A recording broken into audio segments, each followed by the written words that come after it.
तो चलिए आज बात करते हैं एक ऐसे इंसान की जो भारत के ऑनलाइन एजुकेशन की दुनिया में ना एक फिनोमेनॉन है, एक पहेली है, और उनका नाम है खान सर। और ये कहानी शुरू होती है एक बहुत ही दिलचस्प सवाल से। भाई, इंडिया के सबसे बड़े एजुकेटर की शादी इतनी गुपचुप क्यों हुई? सोचिए, एक ऐसा इंसान जिसके हर एक मूव पर करोड़ों लोगों की नजरें टिकी होती हैं, उसने अपनी जिंदगी का इतना बड़ा दिन दुनिया से छिपाकर कैसे रख लिया? अब इस पर ना खुद खान सर ने जो कहा वो सुनिए। उन्होंने कहा, अगर हम 1 साल बाद बताए रहते ना तो 1 साल बाद ही पता चलता। बस ये एक लाइन ही उनकी पूरी पर्सनालिटी बता देती है। मतलब अपनी पब्लिक इमेज पर उनका कंट्रोल कितना गजब का है। तो चलिए सबसे पहले इसी टॉप सीक्रेट शादी की बात करते हैं जिसने सच में इंटरनेट पर तहलका मचा दिया था। तो इस शादी को इतना सीक्रेट रखने के पीछे ना कुछ वजहें थीं।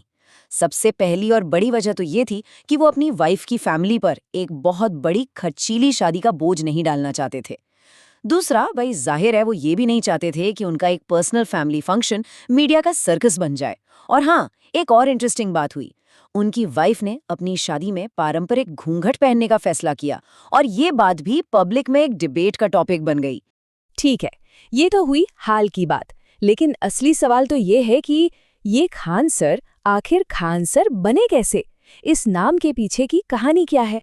उनका यहाँ तक का सफर है ना, सच में किसी फिल्मी कहानी जैसा ही है। शुरुआत होती है एक जॉइंट फैमिली के एक कमरे वाले घर से। क्लास में 40 बच्चों में से 37वें नंबर पे आते थे। सपना था इंडियन आर्मी में जाने का, एनडीए के जरिए।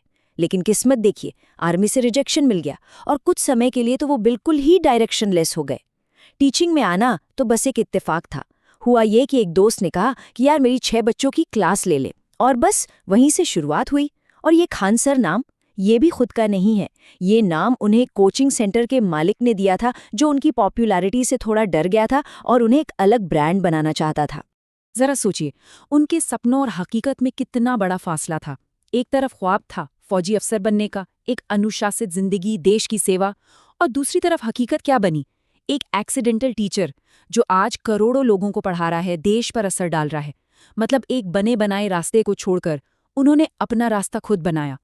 तो फिर सवाल उठता है कि उनकी मोटिवेशन क्या है, प्रेरणा कहाँ से मिलती है?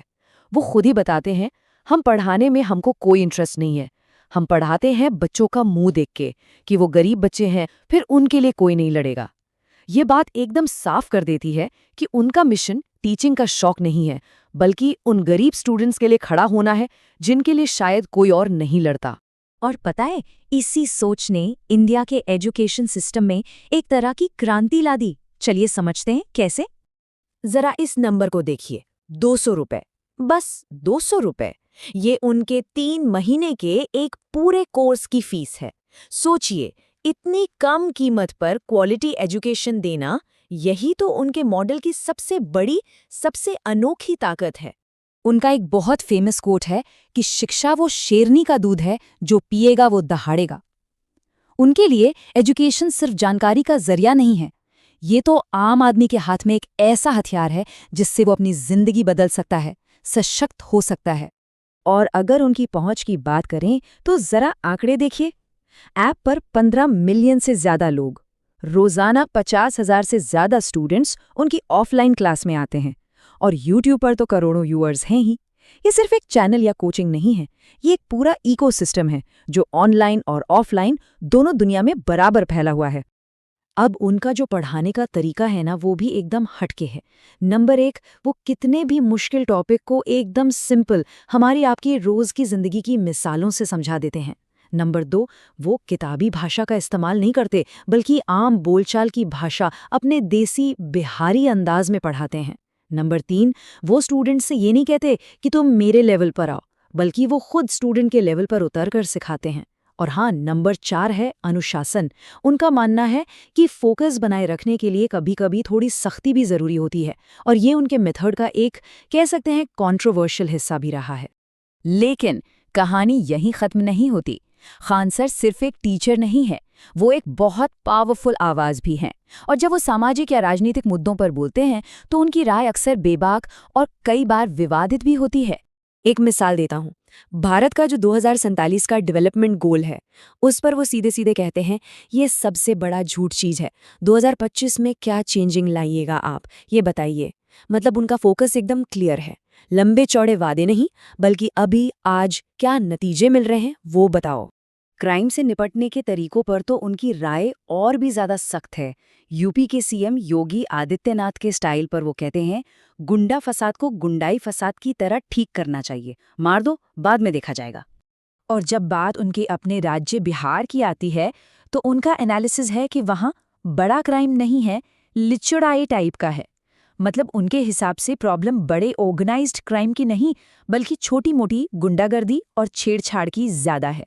तो जब हम इन सभी बातों को एक साथ जोड़कर देखते हैं, तो ये समझ आता है कि खान सर सिर्फ एक इंसान नहीं है, वो अपने आप में एक पूरा फिनोमेनन बन चुके हैं।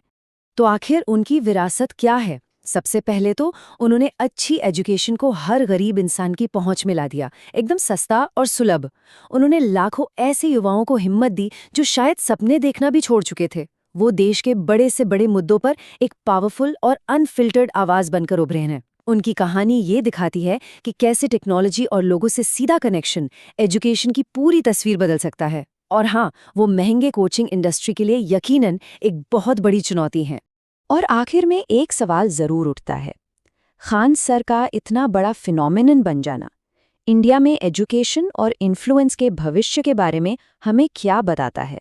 ये एक ऐसा सवाल है जो हमें सोचने पर मजबूर करता है कि हमारे देश में ज्ञान, आवाज और ताकत, इन सब की परिभाषा कितनी तेजी से बदल रही है।